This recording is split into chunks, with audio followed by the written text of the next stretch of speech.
Le restaurant La Bétanger nous accueille aujourd'hui et nous allons avoir la chance avec Ben, le cuisinier de du restaurant La Bétanger. Ben, bonjour. Bonjour monsieur. Nous allons avoir l'occasion de vous cuisiner pas à pas un plat typiquement marocain. Quel est ce plat, Ben? C'est le tagine de kefta. Tagine de kefta. Alors, on va jeter un coup d'œil, Henri, sur les ingrédients. Ben, qu'est-ce que nous avons comme ingrédients et en quelle quantité? Alors, en première chose, on a essayé des boulettes de kefta pour à peu près 3 personnes, même 4.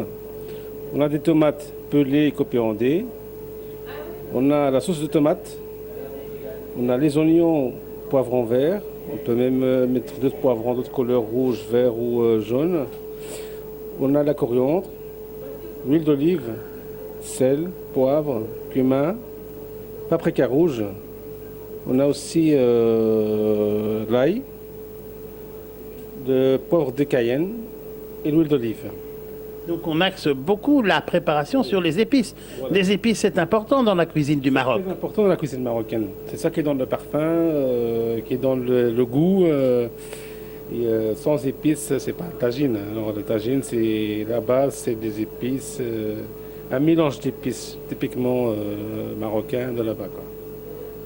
Eh bien, Ben, on vous laisse travailler. Ok. Alors, Ben, nous sommes maintenant déjà avec la tagine.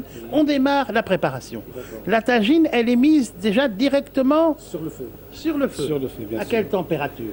Moyen, parce que c'est comme une terre cuite, alors il ne faut pas mettre le feu trop fort. Sinon, la terre cuite elle risque de ramasser un choc. Le feu est trop fort. Alors, quel est peut-être, parce que la tagine et la cuisine, c'est de la culture, Oui. peut-être un peu expliquer, n'est-ce pas, ce récipient que l'on ne connaît pas dans les cuisines européennes, mais très connu dans la cuisine juive et dans la cuisine d'Afrique du Nord. Oui. Comment c'est la tagine, ceci, Oui, c'est la tagine, bien sûr. qui se compose toujours de deux parties. Les deux parties. Il y a la partie récipient, il y a la Oui. partie couvercle qu'on appelle le chapeau qui va directement sur la tagine, comme une forme de pyramide. Un chapeau ouvert.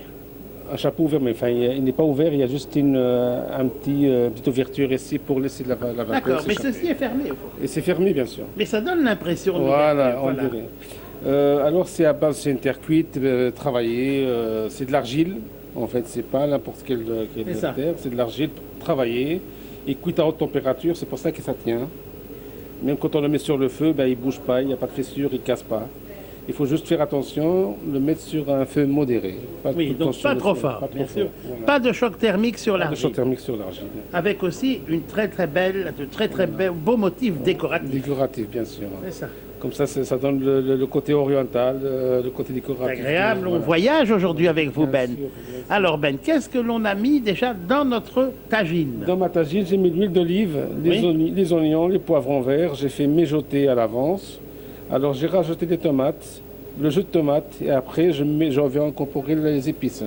Alors, nos lecteurs vont trouver bien sûr dans l'article ben, l'ensemble des quantités, etc., pour pouvoir réaliser ce tagine à la maison. Petite question, Ben, si certains de nos lecteurs ne possèdent pas comment dirais-je, ne possèdent pas la vraie tagine à la maison, comment on peut faire? Ils peuvent le faire dans un poêle ou une casserole du moment.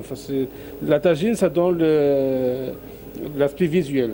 Oui, Mais ils peuvent aussi le préparer dans une mais ça, une casserole. très grande poêle. Voilà, une très grande casserole. Ça pourrait marcher. Oui, ça pourrait marcher, bien sûr. Qu'est-ce qu'on a ici? On va regarder. On a du cumin. Regardez. Regardez, on essaie. C'est du cumin en poudre. Ça sent très Ça bon. sent très bon, bien sûr. Ah oui. C'est piquant? Non. C'est pas. Ce n'est pas piquant. Alors on saupoudre, il y a beaucoup de cumin. On saupoudre Voilà. bien. Alors, après, je mets le paprika. On peut commencer par le sel, Oui. le poivre. On peut commencer les Le épices à la paprika paprika. ici. Voilà. Oui. Voilà, ça c'est le paprika. Hein? À base de paprika rouge, à base de poivron Oui. séché, moulu en poudre. Voilà. C'est ça. Alors, on a ici le poivre blanc. Poivre On peut blanc, mettre aussi oui. du poivre noir, hein. Ça n'a pas d'importance.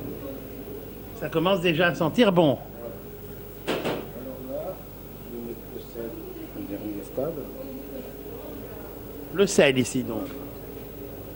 Là, Je ne mets pas beaucoup de sel parce que Donc. le kefta est déjà Voilà. épicé. on a poivre, sel, cumin, paprika. Et maintenant, Ben. Rajoute Qu'est-ce que l'ail. Parce qu'en fait, si je L'ail, mets oui. l'ail au début, l'ail, ça brûle vite avec les Bien oignons. sûr. Donc, il faut Alors je mettre mets l'ail à la l'ail fin. bien sûr. Comme ça se mélange directement à la Ça tomate. sent déjà très bon. Comme très ça, bon. le goût de l'ail reste bien incorporé dans les tomates. Oui. Alors on mélange bien naturellement. Voilà. Et on voit que les tomates ont déjà presque fondu et que ça crée... Oh, ça sent bon, Henri. Il y a un dégagement. À ce moment-là, Voilà. je mets la kefta en dernier parce que comme ça, il reste tendre et il ne sèche pas. C'est ça. Voilà. Et la kefta va nécessiter une préparation de combien de temps? Ben, on rajoute un peu d'oignon, un peu de cumin, Oui. un peu de coriandre. Et, Combien de sel, temps poivre. pour cuire notre Le kefta. haché?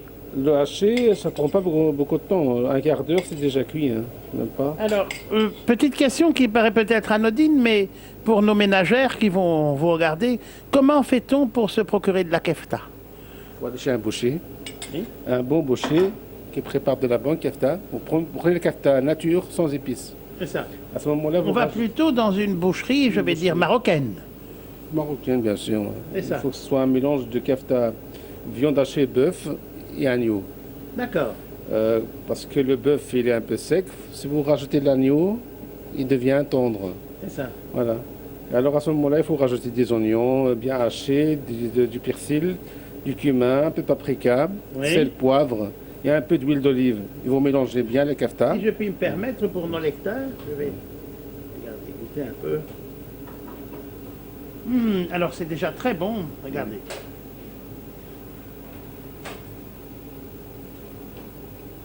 Effectivement, très goûteux, très épicé, très agréable. Et on sent déjà l'influence du cumin. Oui, dans la sauce tomate. Parce que le cumin, c'est très important. Et le cumin, c'est une épice qui donne beaucoup de goût dans, Oui, dans les tagines. Alors ici, on va laisser, je vais dire, cuire combien de temps? Maximum 20 minutes, un quart d'heure. C'est déjà cuit. Parce que la tomate, ça cuit vite. Et la Oui. kefta aussi. Hein. Alors, est-ce qu'on doit ensuite retourner les Faut les laisser Les hacher. juste couvrir et Oui. laisser comme ça. Eh bien. Avec la vapeur qui tourne dans le récipient, parce que il y a la vapeur qui va tourner dans le chapeau. Comme il a une forme pyramide, eh ben, il tourne. Et en même temps, ça cuit le dessus. La kefta est cuit au... Eh bien, on va couvrir. C'est parti. D'accord.